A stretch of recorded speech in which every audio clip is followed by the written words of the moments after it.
ladies and gentlemen, boys and girls, children of all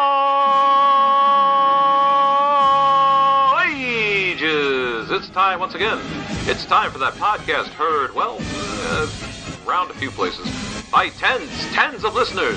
It's time for the Department of Understanding Humans, the podcast. That's right, the podcast, featuring your ringmasters for the day, that stupendous, giggle-snorting gal, Friday herself, Rachel Wynn, and now her co-host actually has a name, that cranky clown you love to adore, Kris Meyer. And on with the show!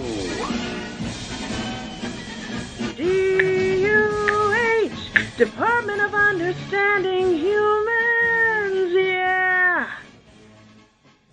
Is this the man who I am speaking with? Perhaps. Hello, I am here to sell you challah. No. Who is the picture in your profile now? That is David Lopan, servant of Chendai, enemy of the Jack Burton. Enemy of the Jack Burton. Of the Jack Burton. Wait a minute. He is David Lopan, shaker of Oh! Chendai. Big Trouble in Little China. Oh! Took me a minute. Holy crap, man. I got used to you having the thing in there. Hang on, I'm gonna make some noise here. Sorry. Sure, I'm trying to adjust some noise canceling stuff here myself. I have to finish. I put up my my spongy things, my foam blocks. Yeah, I have some noise absorbing drapes that I'm going to put up later, but that means I have to move my desk because it'll go behind it and block out the light. So I'll get to it eventually. You know, as you do. I'm trying to alleviate noise here with a foam block, and it's not working with my mic. And for the last conversation we had, I was using my Samsung GoPro, and when I heard the audio, my Samsung GoPro sounded terrible. See, it sounded fine to me. Yeah, but I mean, I'm picky. You're so picky.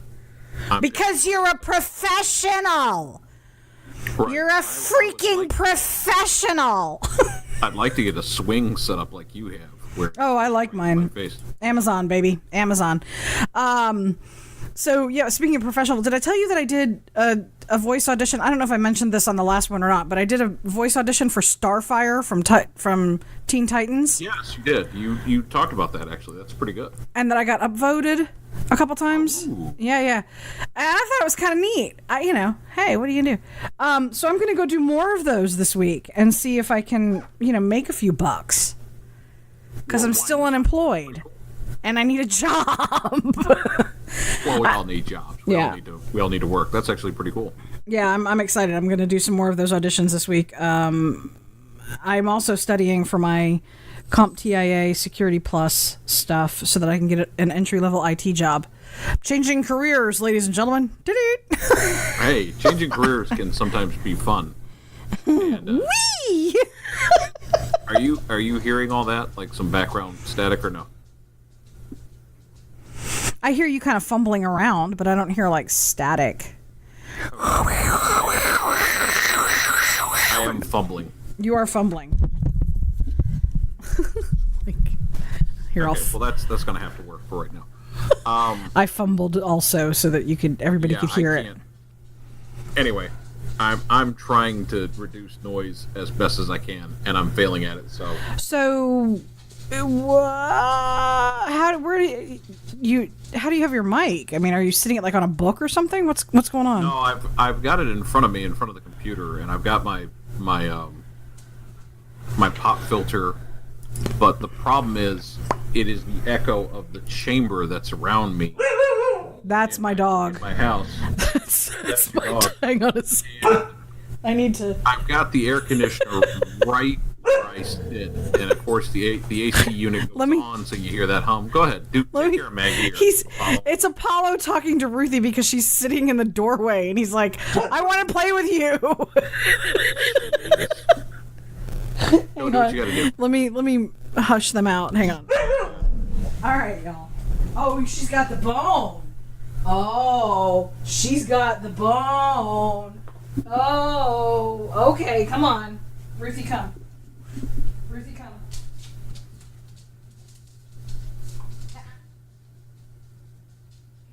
Take it. Take it. Take it. No, Ruthie, out here.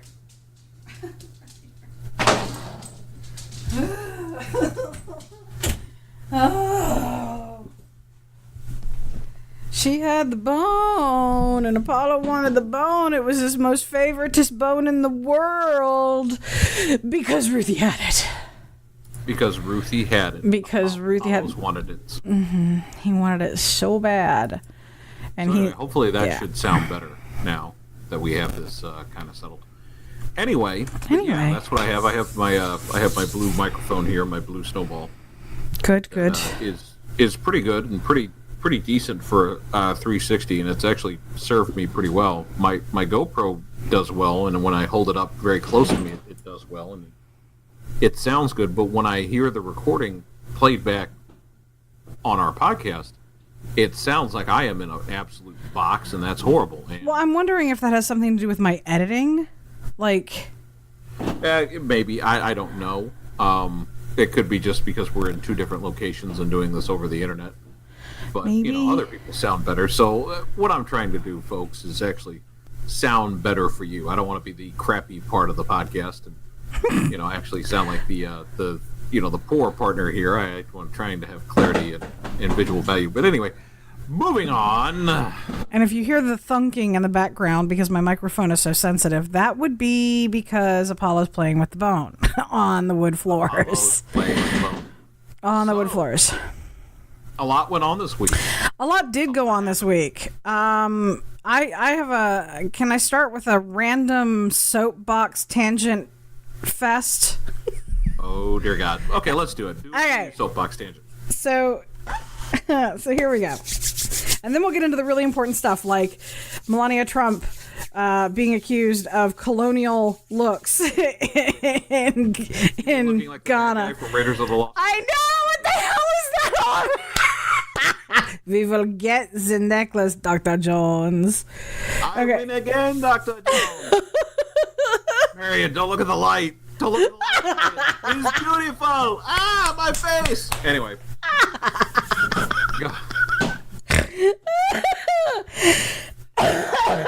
She's great. She's beautiful. She's beautiful.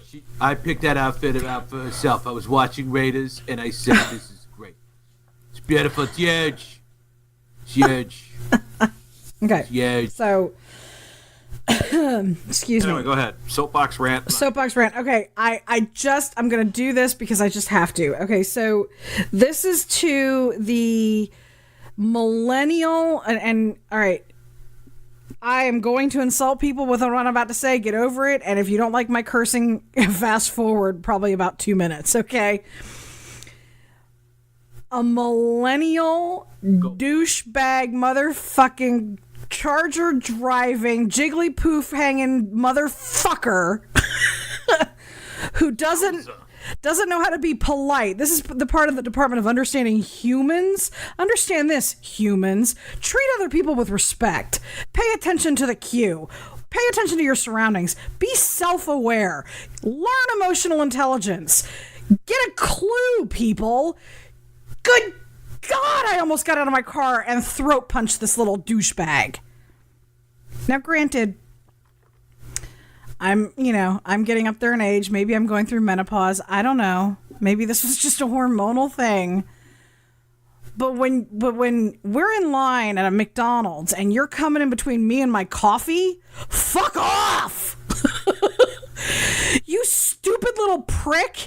Okay, so you know how you've got the two little lanes in the McDonald's now where you can go in one and make an order and go in the other and make an order? Yeah. I was helping a friend move stuff. I had taken recycled boxes to the recycling bin to be a good person rather than just tearing them up and shoving them in the garbage. And I worked up a hunger, and I hadn't had a good cup of coffee yet, and I really wanted a cup of coffee, and it was early, and I could fit in all of my carbs and fat still for the day, right? So I wanted a chicken biscuit. I wanted a chicken biscuit. And I wanted a coffee. The world wanted me to have a coffee because otherwise I'd probably kill people.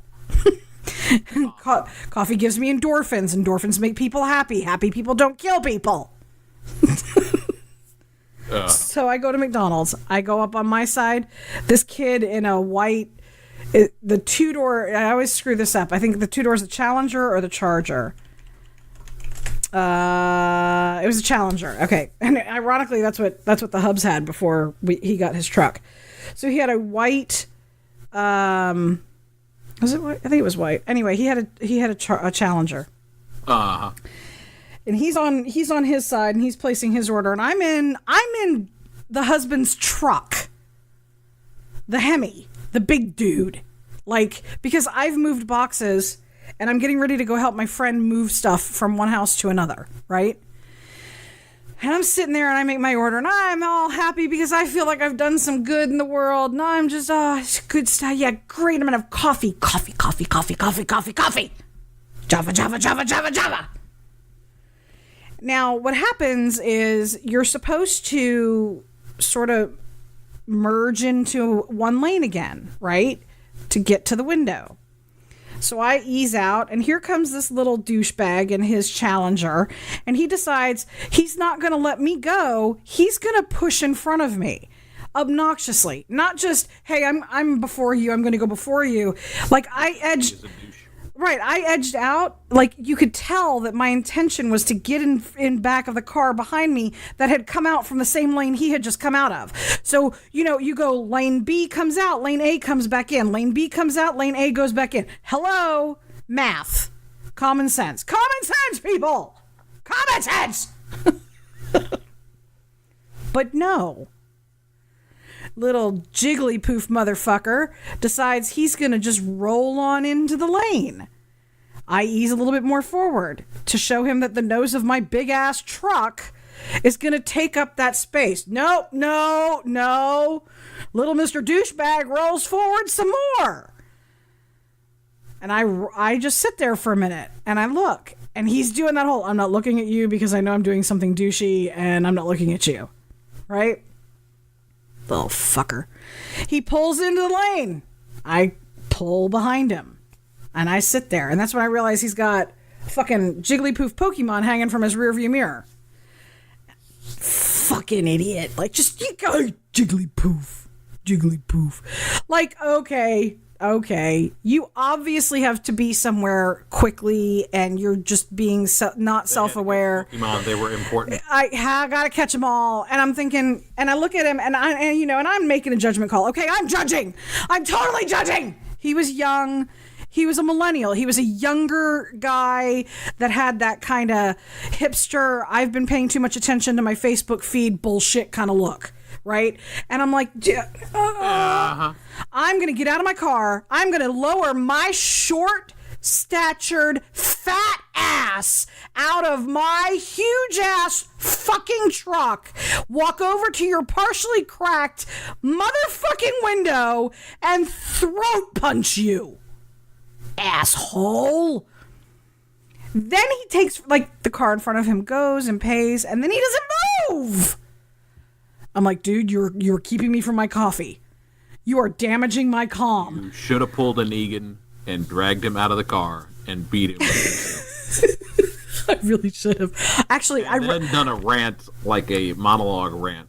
I wanted to so bad get out of my truck and knock on his window and be like, excuse me, sir, can I please speak to you for a moment? And then when he's like, oh, yeah, sure. I just want to understand why you're such a fucking douche. So the lesson we've learned here today, folks, is when Rachel wants coffee, don't get in my way. Wow. How about that for understanding humans? I am one of the worst humans in the world. I have no patience when I can't have coffee. And then I get my... wants their coffee, goddammit. Mama, you better get her the fucking coffee. I want my coffee. Give me my coffee. I want my coffee. In human news. Okay. Street artist Banksy. This was the best thing ever. I heard about this, and then I saw the video.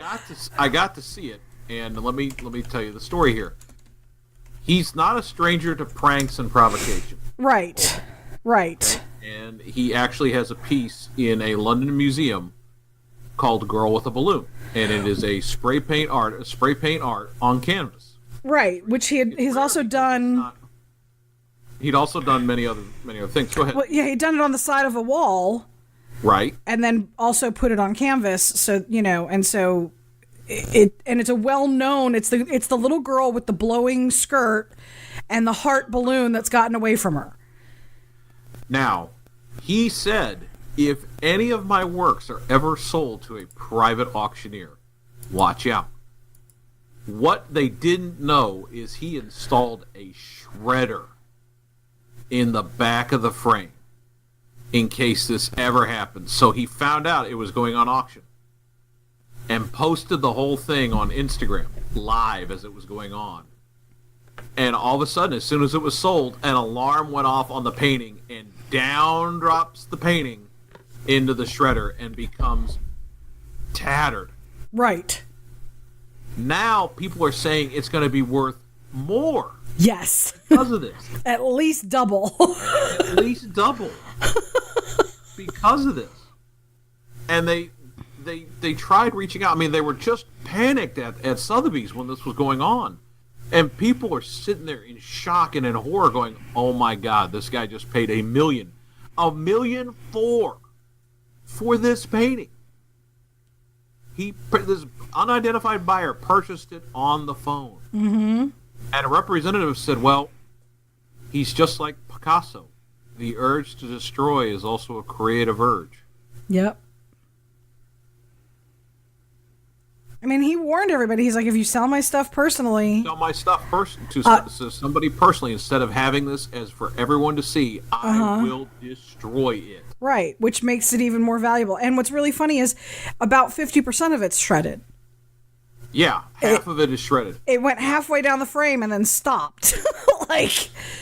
And then they took it out and they're like, oh my God. Now he's published videos about how he did it. Yeah. I'm like, dude, what a marketing campaign. But here's my thing. Now, Sotheby's goes through a lot of X-ray and everything else with all their art. They didn't see this? No, and if you think of it, because I'm looking at a picture, I haven't seen the video of this yet, the detail of the stunt, but just looking at the picture, there's a metal blade in there and a motor and all this other stuff. How did they not see that in the frame? How did they not feel the weight of it and go, something's not right here? Well, or they simply said, maybe, I mean, having worked in a gallery before, when an artist brings you a finished piece and you're preparing it for the masses, you take it as it comes. So okay, so here's two things on that. One, if somebody absolutely wanted to really cause havoc in a museum and their artwork was getting ready to be shown, if they wanted to blow stuff up, they could. Just saying. Not giving ideas out there, not giving ideas. And if anything like that happens, I am not taking responsibility for it at all. When it comes to artists and their sculpture and stuff like that, as a curator, you pick this thing up and you go, wow, this is heavy, but it's art. It's what they did. So he framed his own work and brought it in. So I'm sure the curating team was like, wow, this is really heavy. He really secured this in here. A lot of people are thinking that the auction house knew it was going to happen and that it was a created stunt. Maybe it was, and maybe it's not actually the original canvas piece. We don't know, because nobody knows what Banksy looks like, by the way. That's the other thing that is the biggest mystery. He's never let himself be photographed. Now, he's been interviewed. He was on a documentary before, but they took great pains to not have his face shown. I mean, he's in complete darkness during this whole thing, going, no, I don't want a silhouette. No. So that makes me wonder, I'll have to watch this video, because he supposedly explains how and why he destroyed artwork that had just been sold for £1 million. He didn't want people to see it. So he wanted the masses to see it and enjoy it. Right, no, but I'm wondering if he's explaining this, is it just a voiceover on the video? Like, I haven't seen the video yet, but it says Banksy explains why. So I'm wondering if this is one of those moments where he's just a voice and not a face. And I'm looking at the picture of the canvas and everything, and it almost looks like a digital picture. Like, it looks like it's a digital picture in the frame, and then there's paper hanging out the bottom. Like, that's not the actual piece of artwork. Like, that's its own separate thing. Who knows? We may never know. But anyway, I think that was a great prank. On to other news. I love pranks. News. Man sent to prison for putting meth in his mother-in-law's coffee. Wait, what? Man sent to prison for putting meth in his mother-in-law's coffee. Was he just trying to get her some energy? I mean, like... Nope. Virginia man escalated a feud with his mother-in-law to lethal proportions by poisoning her coffee with methamphetamine, according to prosecutors' evidence. Jack David Price, his 95-year-old mother-in-law, Esther Price, was admitted... Think about that a second. Jack David Price and his 95-year-old mother-in-law, Esther Price. They were both admitted into the hospital, so he... No. Listen to the last name. Price married a Price. Mm-hmm. Anyway, their family tree is a wreath. That family tree has no fork. But anyway, was admitted to the hospital last Woo! Giddy up.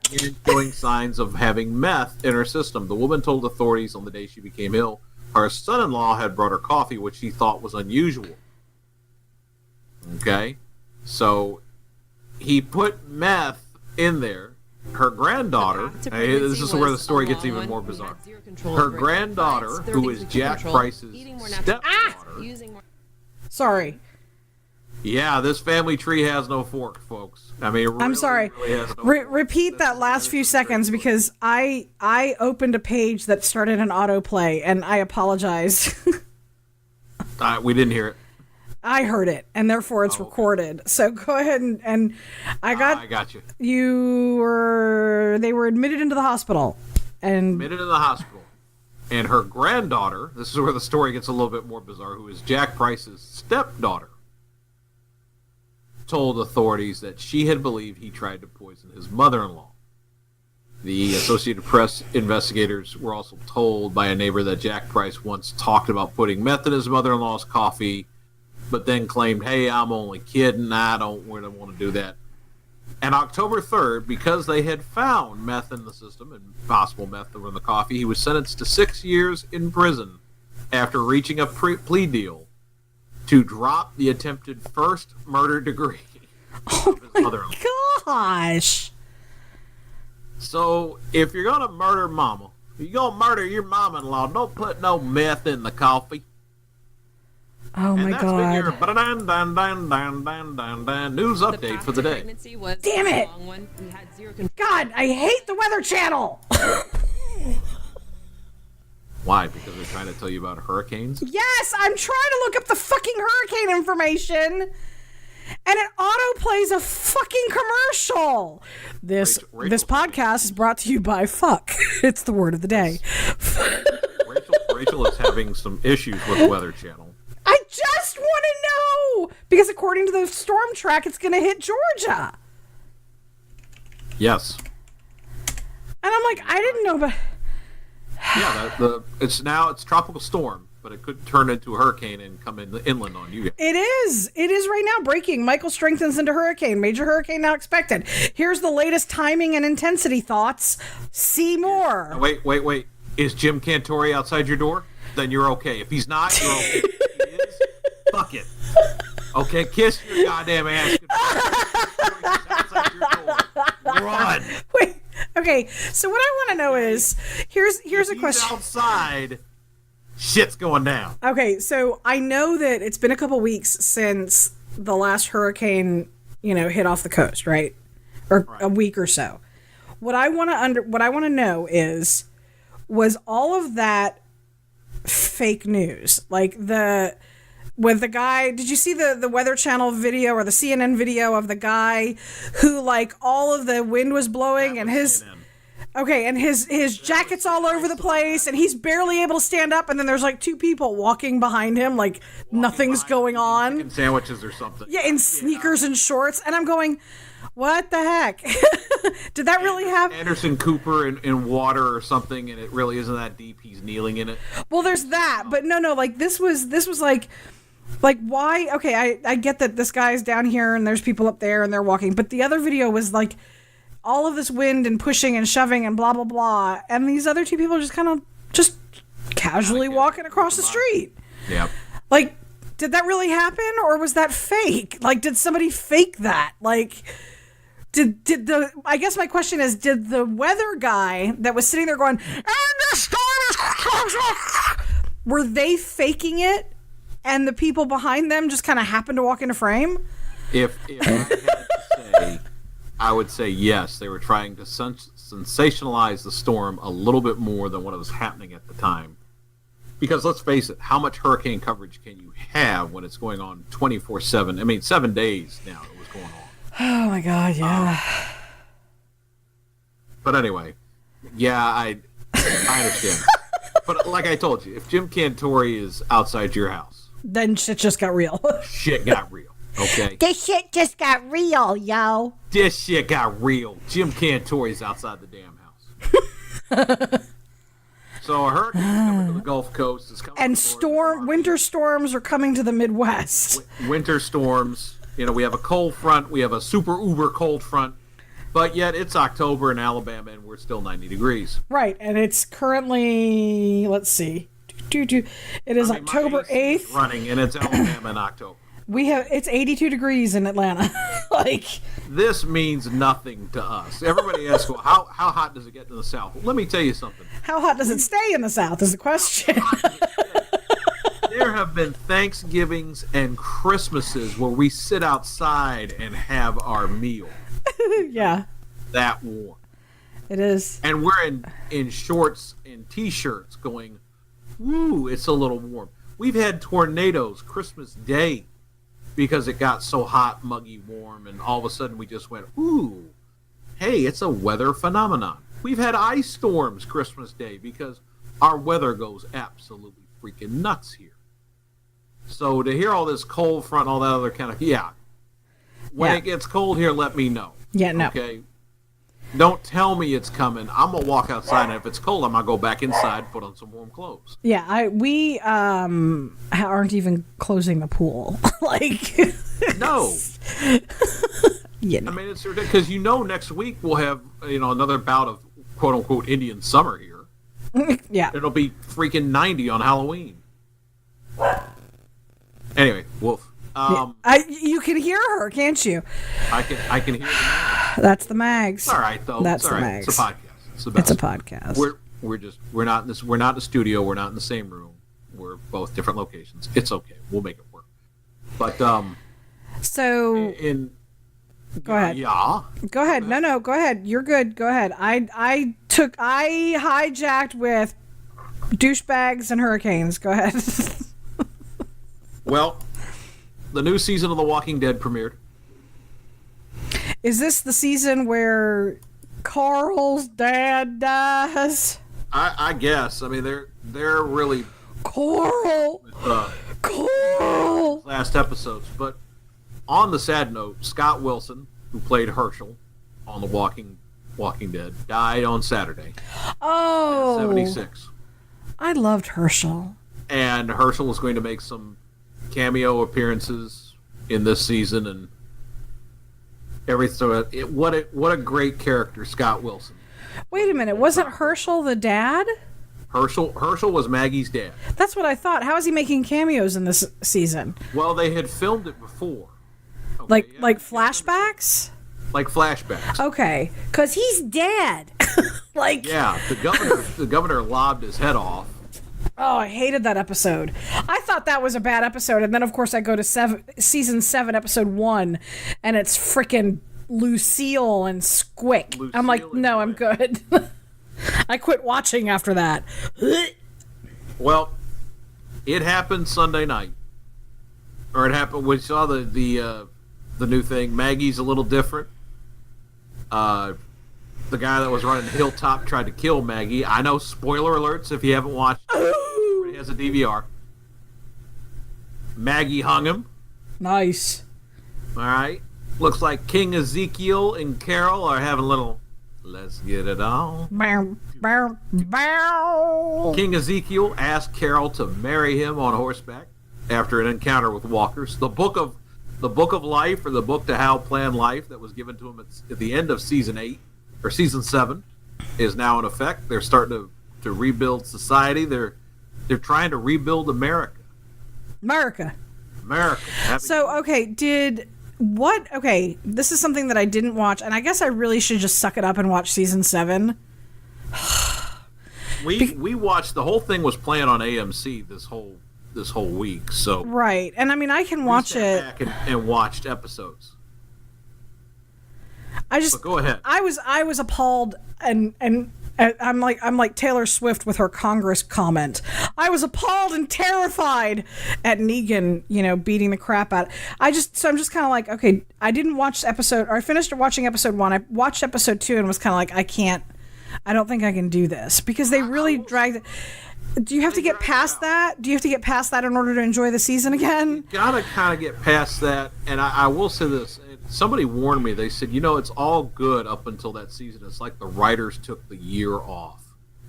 That's what I heard. Truly they did, because the writing was excellent up until that point, and then it was just, shit. You know what? Shit, we're out of ideas. We're just going to let Jeffrey Dean Morgan, have his monologues and make it the Negan show. And now I enjoyed Negan's character, because he's a good bad guy. He's a great bad guy. And I mean, if you like the bad guy winning, well, guess what? This is your season to watch. And in true story form, the hero can't win all the time. Like, there has to be some losing. Cannot win all the time. And I get that they did this in a season of losing. I get that. That's fine. And I can go back and I can say, okay, a season of losing, fine. So one question I do have, because I didn't watch season 7, is what happened to Maggie's baby? Did she lose the baby? No, little Herschel. Oh, yay! Okay. Little Herschel is fine. Little Herschel's born, and he's happy. Looks like a little baby Glenn. And good. Okay. I didn't. Good. I mean, I hadn't seen any kind of memes or anything about it, so I was just like, oh, I wonder if she lost the baby. Because that's how I run my life. I watch Facebook memes, and that's how I define who I am. That's who you find who you are. Yeah, because I don't have my own thought process. I look at memes, and I don't know anything firsthand. I just look at memes. And I have to tell you, I love Norman Reedus as an actor and a person, because no matter what you do, and we watched The Talking Dead, the little. Oh, he's hilarious. And no matter what you do with Norman Reedus, you can dress him up, you can put him in a fine suit, like tailor-made suits, and he's still fucking Daryl dressed up. He really is. Still looks like Daryl with a suit on. He's just, because he's so, like, he is Daryl. Like, okay, so that's the thing. I don't think he's playing Daryl. I think he's just being himself, and they named him Daryl. It's like somebody showed me, and I always crack up at this commercial. I know it's a depart from the Walking Dead talk here, but it's the Tide Pod commercial with Rob Gronkowski. It's Tide Pods. I'm Rob Gronkowski, and he goes, now a message from future Gronk, and he holds up the shirt that's dirty, and he goes, and he holds up a shirt that's clean, and goes, Tide Pods. So I think that's how he acts, really, his life. Wait a minute. Wait a minute. Okay, hang on a second.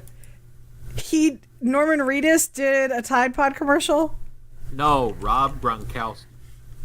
Gronk, football player. Not Norman Reedus. You missed what I said. This is a depart from The Walking Dead. Like we were talking about Norman. Right. Okay. Being Daryl. That they just said, just be yourself. We'll name your character Daryl. Because Daryl wasn't in the comics. Daryl was made as a character for. Right. Okay. So you're saying that in the commercial, Gronk is just being himself. He's just being himself. Okay. I'm sorry. He's literally being himself. So, because he just goes, Tide Pods, and he's smiling, looking at the camera, nodding, and you go, yeah, this is probably you in real life. Like they did. Like that's not you acting at all. This is just you. Now I've seen there was a panel. It was a Comic-Con or a walking con or whatever where Norman Reedus is on the panel. Yeah, and Norman Reedus is on the panel, and they're all bantering back and forth, and he's literally sex,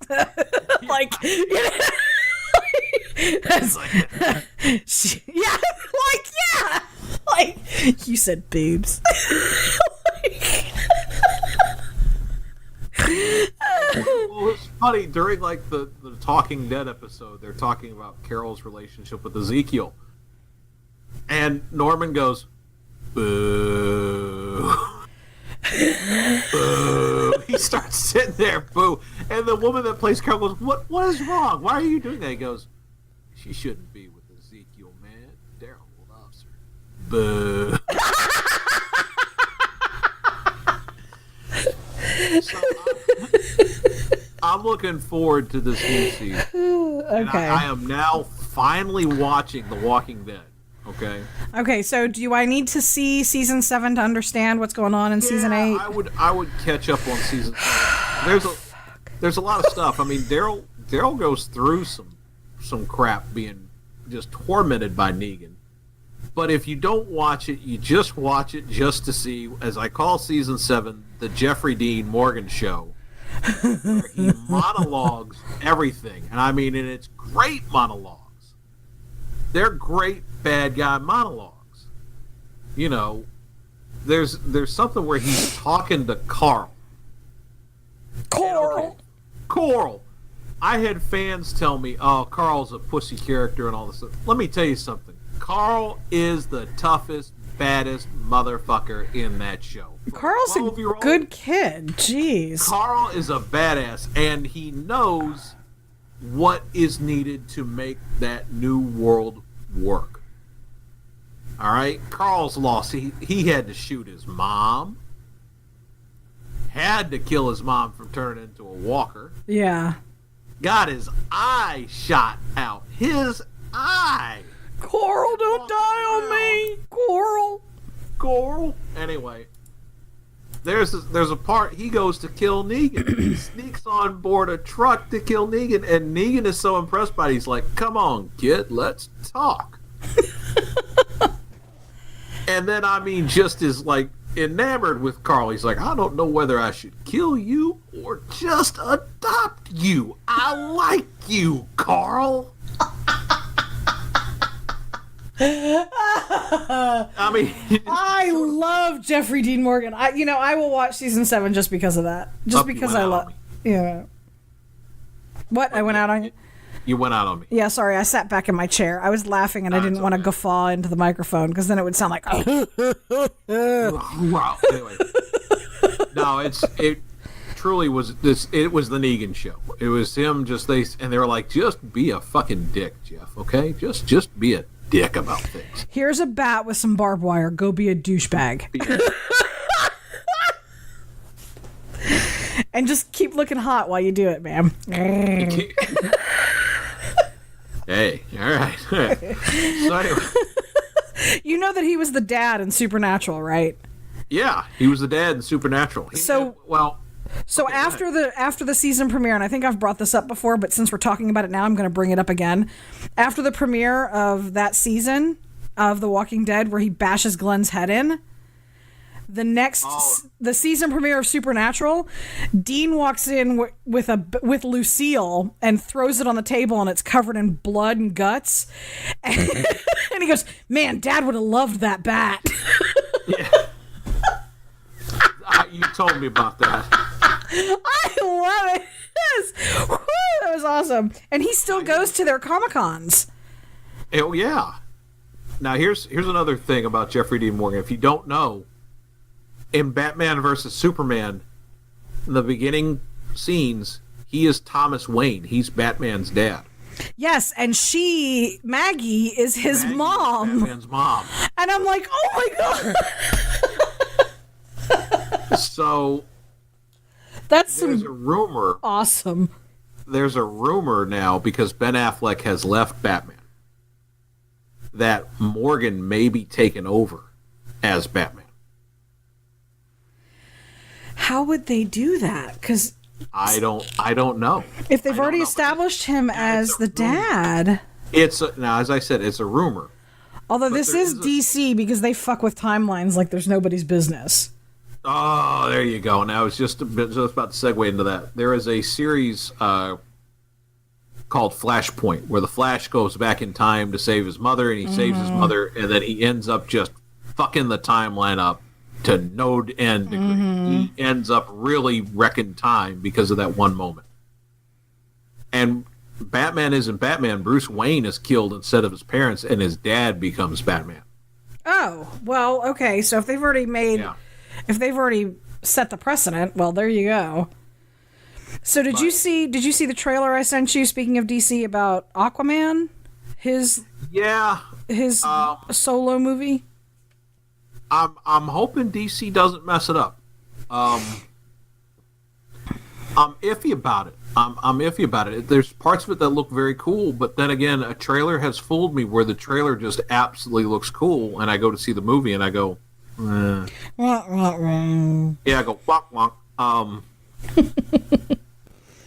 No whammies, no whammies. No whammies, no whammies. Oh. Let me do the data. Yay! Oh. I love when you do that. Yay! Oh. Seeing it in person's even better, because you're just like, your whole body's like, yay! Oh. Yeah.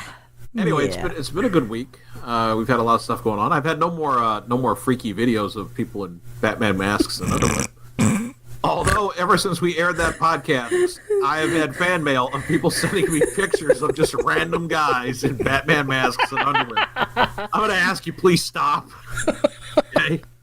I know my email is out there, and that's fine. Thank God it's a Gmail account where I can make a new one and all that, but please stop sending. But the best one was the Lego Batman in his underwear. With the dolphin. With the dolphin. That one was the best one. But because every Lego Batman in underwear needs a squeaky toy. Needs a squeaky dolphin. But I mean, it happened. Dude was in his Batman mask doing stuff. Silence of the Lamb kind of moment there. And our number one fan is mad at us for making her laugh so hard that she needs Aspercream. She sent me a message. She sent me a message and she's like, Kris totally owes me painkillers, man. Put oxygen in a blanket and a juice box. Yeah, that's gonna be our new swag box, kid. I mean, I'm sorry, but that's awesome. To pull an Egan, pardon the fuck out of me, but I did not mean to do that. Oh, I love it. Good job on the Negan. How long have you been working on that? Oh, well, I mean, I've binge watched the whole series, the whole season of it, so hey, gotta unleash your inner Negan. My. Lucy. He has that kind of William Shatner pause. Yeah, he does. I mean, and they're great pauses when he's doing his whole shtick, Because part of you's like, I'm so mad, get on with it, just kill somebody already, and then you're like, no, wait, don't rush it, don't rush it, don't rush it. And then again, I was watching it going, oh God, man, give Rick a break, come on. Poor Rick. Rick is absolutely deballed. He is emasculated to the nth degree of this. He breaks Rick, man. And Rick is just like that guy you can't break. But in season 7, when he kills Glenn, and he kills I can't ever think of the guy's name. The ginger, he bashed the ginger first. The ginger soldier. Abraham. Abraham. Oh, I loved Abraham.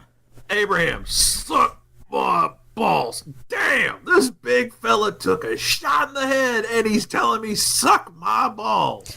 And I thought he'd stop there. Like because nobody knew at the end of season 6, you heard what happened, but you didn't know who he actually went after. So when episode 1 starts on season 7 and they hit this, you realize, oh, he's taking out Abraham. Holy crap. And then you don't, because you don't know who he's going to take out. But he takes out Abraham and you think he's done. Nope. He kept going. Kept going down the line, too. Like, that's just neat. That's how he wanted to break them. And his lieutenants during the whole show wanted just to wipe everybody out and start fresh, move on. He's like, no. You don't wipe them out. You break them. And he was smart. He was smart. In that aspect of a villain, he knew you don't break them. You don't kill them off because you're going to take your workers away. Right, you need him. Which, interestingly enough, he's not really a villain if you think about it. Because think about what that world is right now. It's survival of the fittest. And he's the mob. He's just the big, strong predator at that point. Yeah, that's true. He's the alpha dog. He's the alpha dog at that point. He had enough balls to take what he wanted. Very and true. What he needed. So really and truly is he evil? Because on the same level, even though we start with following the Rick Grimes group, they were evil at times. They did things that you kind of go, I don't know. But because of, you're kind of on their camp and you're like, all right, well, we'll just, it's they're the characters of our story. So we're going to follow them and we're going to root for them all the time. Right. They killed people. Come on. They had to. Just like Negan had to do what he had to do. If we had started off the story following Negan and his crew, chances are if they met up with Rick and his group at this point, we'd be like, go Negan, go! Get those weak motherfuckers! Again, the show is brought to you by the word fuck. Fuck is the word of the day. Boy, we've used it a lot, haven't we? I have. I'm in a mood. I was sorry, I was trying to lump us in the same category, but Jesus, woman. I know. You're making me blush. I know you're a little heavy-handed with the GDs, and I'm a little heavy-handed with the F-bombs. So yeah, well, we kind of balance each other out. Damn it. Anyway. So anyway, if you haven't watched it, give it a watch. Take a watch, and if you're in Florida, if you're one of our Florida Gulf Coast fans, be safe. Yes, be safe. Don't take chances. Just get out of Dodge. Well, I mean, if you have to evacuate, if they tell you to evacuate. If people that are in a place of power, if there are people that have been trained in emergency management and they're telling you, hey, it's a good idea for you to evacuate this location, do it. Yeah, get out. Don't wait for 12 feet of water to fill your house and go, oh, I guess I should have left. Please. Get out your house, dummy. Get out your house. Get out your house, dummy. So Kavanaugh. Woo! he's having a kegger. No, I'm sorry. That's a bad joke. Okay, all kidding aside, and I understand. He got confirmed, and okay, Kavanaugh got confirmed. Here's been my whole problem with the whole process. It is not about a woman, and it's not about a guy. Okay, to me, this is my opinion. And listen, I know I have conservative people who have said, "Oh, you're conservative." Yeah, you're right. I do have conservative viewpoints. I have conservative methods. But what we have forgotten about, and it's more people go, "Oh, it's about believing her. It's about believing him." No, it's about believing the evidence. Mm-hmm. Remember when we believed evidence first and not just they're guilty before we've said, and not propaganda. And not propaganda. Let's get back to doing stories. That. Yeah. Let's get back to believing the evidence. If the evidence shows that nothing happened. Well, guess what? Nothing happened. Either nothing happened or they're really good at covering their tracks. Okay? And that's the way life happens. Do I think that she had something wrong or something happened to her? Yes, I do. I do believe something happened to her long ago. Do I believe it's him? No. Right. No. Now, it was a fight for a seat, and Trump has elected 2 Supreme Court justices in his time. 2 seats went to Republican judges. That's all this was about. And Kavanaugh was part of the Ken Starr investigation. He was part of the Ken Starr investigation. So there might have been a little bit of retribution. Yeah, it was against the Clintons. And so he even said, this is a witch hunt. This is the Clintons coming after me because I went against them during the Ken Starr stuff. Blah, blah, blah, blah. And I think it's really funny. Irony, that the Democrats are going nuts over all this stuff. Meanwhile, look at what they've done. Like, okay, and this is one of the reasons why I'm kind of like impressed with the way this went down. Kavanaugh didn't sway. He didn't buckle. He didn't go, yeah, you're right, you suck, I'm out, you guys are making me look bad, I'm out. He didn't kowtow to the liberal mindset, right? The Republicans have been calm, cool, and collected. They did their homework. Except for Lindsey Graham. Well, okay, for the most part. Lindsey kind of went off the reservation a little bit. But for the most part, right?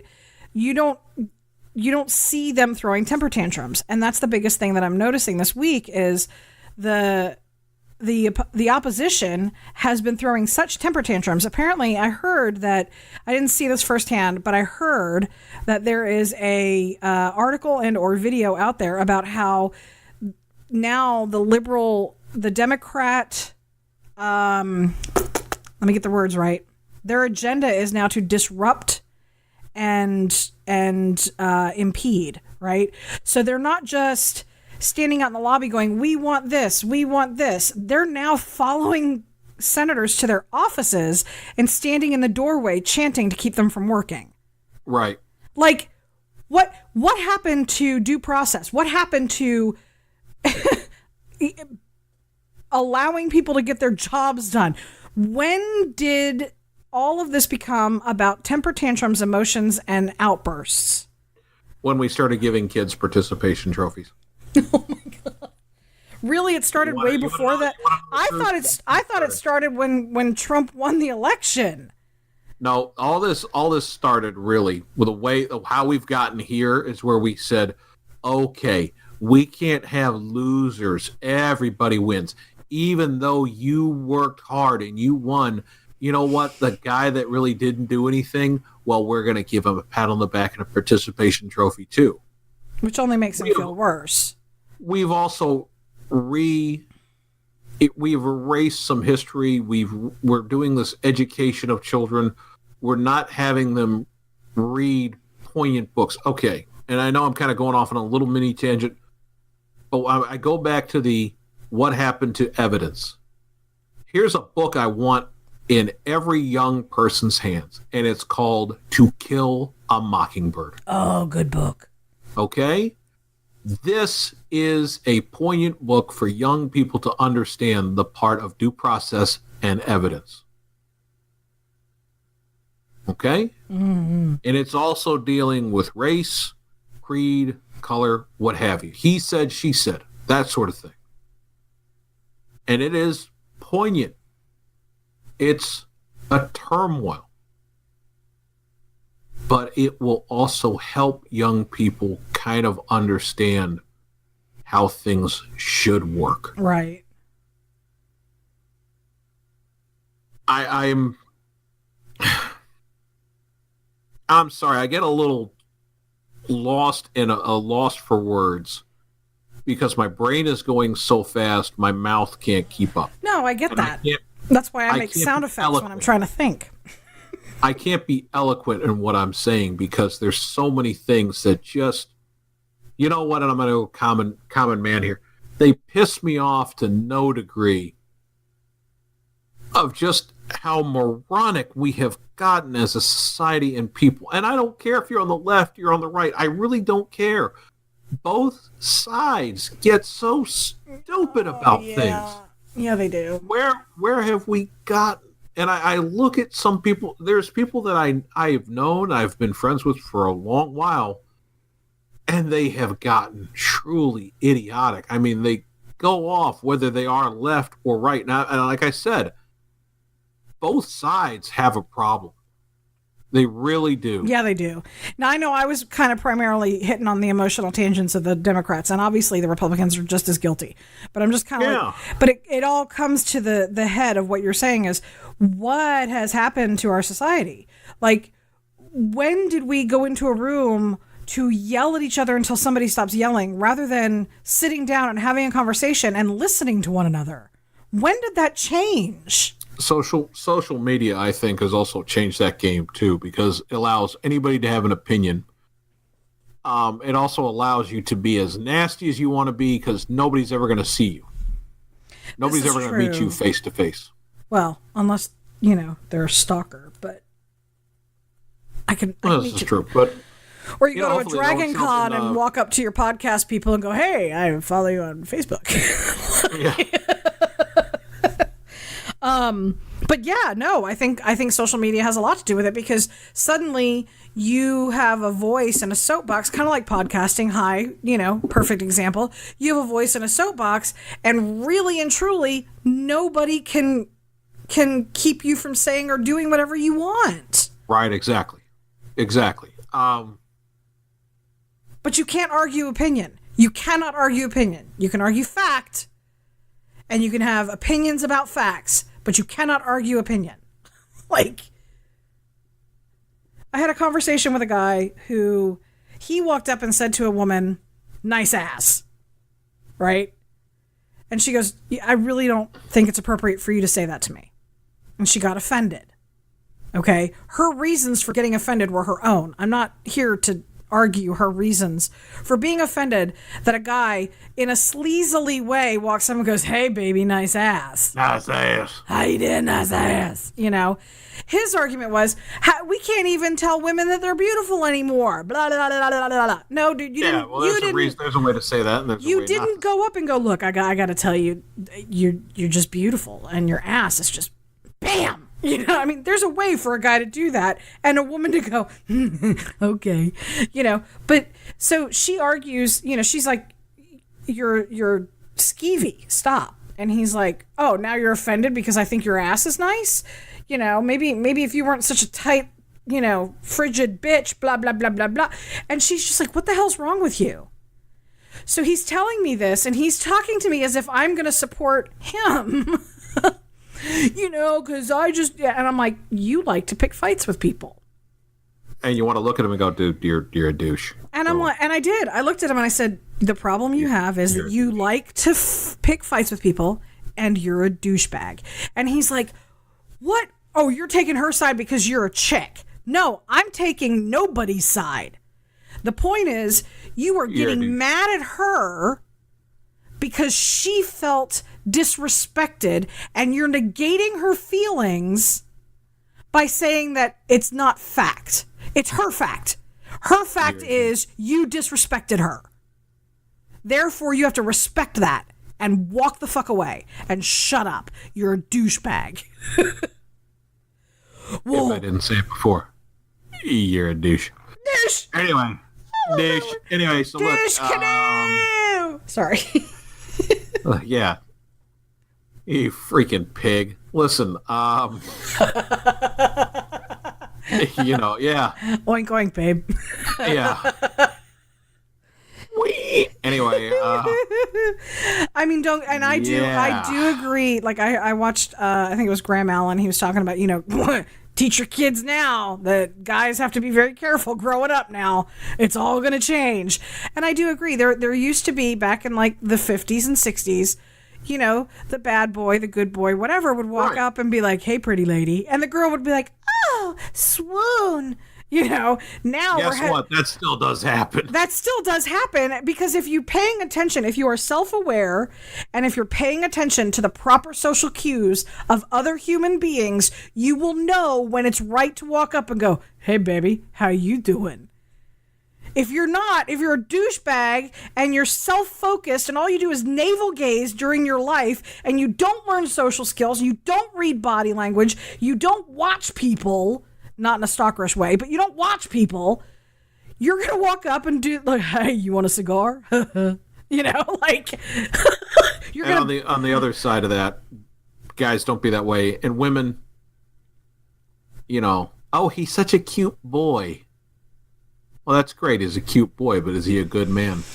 Okay, so I'm going to... Anyway, I'm done with that. I'm done. I'm moving on. I'm done. Really? Because I was going to go on the anti-woman campaign on that one. Nah. All right. Nah. I'm done with it. Because I'm not a feminist. Over. I don't burn bras. It's over. Yeah. It's done. It's done. E-E-D, dead, done, over. I'm done. R-E-S-P-T-E. Respect. R-S-P-I-C-T. That's Respect. It. See, I still can't spell the misspelling. But you get what I'm stepping in. You smell what I'm saying. If you smell la la la la la la. Anyway, sorry. Light it up real nice. Anyway, Make it shine like the top of the Chrysler building. I think that's a podcast. I think that's a podcast too. I think it is. For fuck's sake. Jesus. Some days are winners, folks. Some days, well, this is what you get. But anyway, take care. Say goodnight, Kris. Shall we play a game? Thermonuclear detonation. Anyway, that's it. That's a podcast. That's a podcast. Thanks for hanging out with us. And all that stuff. Bye. Thanks for joining us here at the Department of Understanding Humans, also known as DUH. Just remember, this is our circus. These are our monkeys. Be sure to check us out on Facebook, Instagram, Twitter, and other social media outlets. You can find all of our podcasting streams and feeds at our website at www.duhwebsite.com. That's D.U.H website.com. Thanks again for joining us, and have a great day.